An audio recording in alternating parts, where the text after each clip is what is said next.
Hey everybody, welcome back to the channel. I'm sitting here lakeside on the back stoop of my home in South China and doing something a little bit different. I don't think I've showed you guys this vantage point much before, and it's a beautiful day. There's a bit of a wind. I'm hoping this technology can be smart enough to focus in on my voice and cut down on some of the background noise. I hope that won't disturb us too much, but the weather's so beautiful and cool and it's keeping the mosquitoes away, so I thought I'd sit out back here and share with you guys something special. I hope you enjoyed this video today. I wanted to talk to you a little bit about the main character I developed for my language learning story and game that I've been sharing to you recently called Heading into Language Land. Take a look at this picture here. This is a watercolor that I was given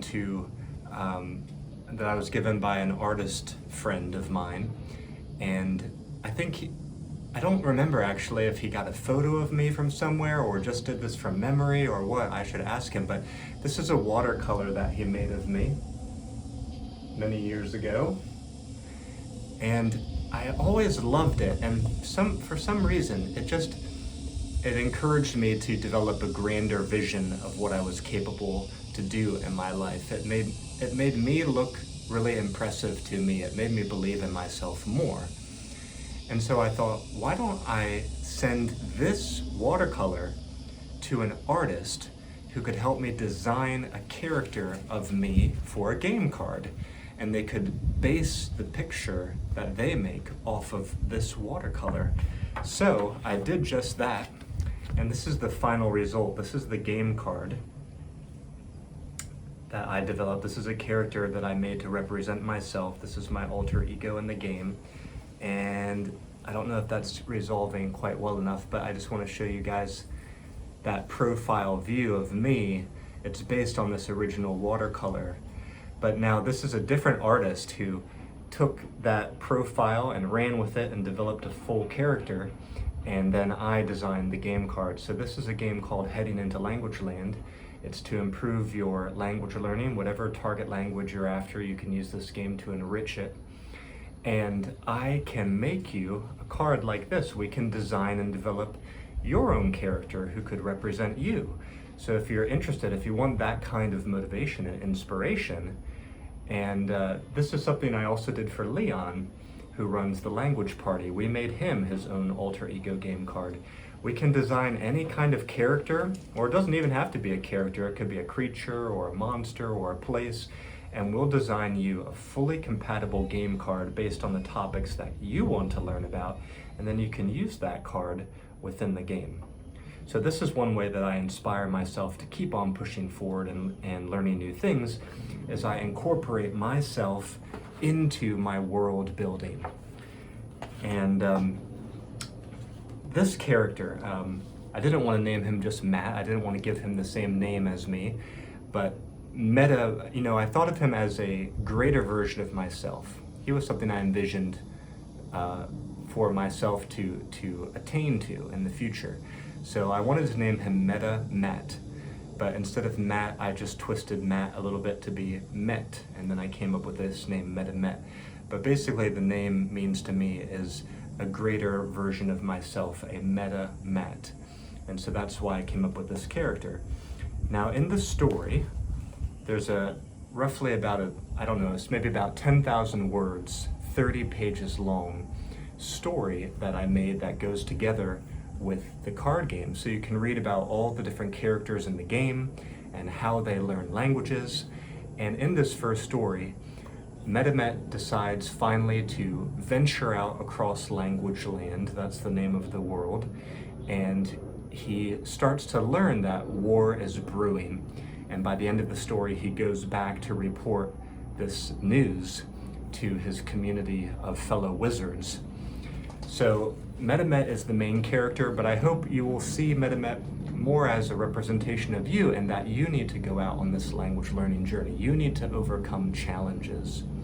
And I want to read to you today the first page from the story to sort of pique your curiosity. And if you like it, I hope you'll read more.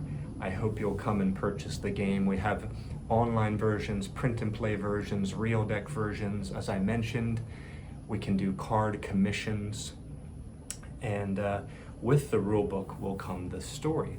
So let's read the first page. Composing and delivering the letter of leaving. In the creeping candlelight of a creaky cottage, a wizened word wizard wrote, touching a Mirabex quill, first to abyssal ink, and then on to Parolo parchment. The time was as right as it was wrong, for his father went missing and was presumed dead. His mother, indeed, died long ago. A tiny owl seemed to know something momentous was afoot. It fluttered out of the rafters' gloom and dipped neatly into the word wizard's wind-catcher sleeve, such that the writing would not be disturbed. Emerging at the collar, the owl kept watch over the proceedings like a captivated child, twisting its head this way and that way, and this way and that. A soul-bearing tempest was tearing apart the heavens, and the waters of the sonorous sea could be heard barreling into the southward-facing cliffs. Pellets of rain collided with the eclectic materials which made up the cottage walls, windows, and roof, creating a somehow hopeful melody that promised the storm would be gone by the light of the dawn. The word wizard lifted his quill from the parchment and again dipped it into the ink. In the town of Word Haven, it wasn't every day that a word wizard did what he was about to do, and the others could likely sense that one of their own was soon to depart, soon to be heading into language land.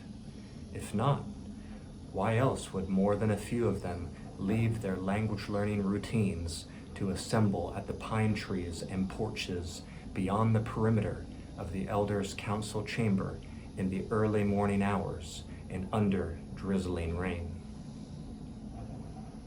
Again, the word wizard lifted his quill from the parchment and dipped it into the ink. Outside the chamber, the anticipation was building and building. More and more people stopped and waited and waited. So again, hope you enjoyed it. That's the first page from the story.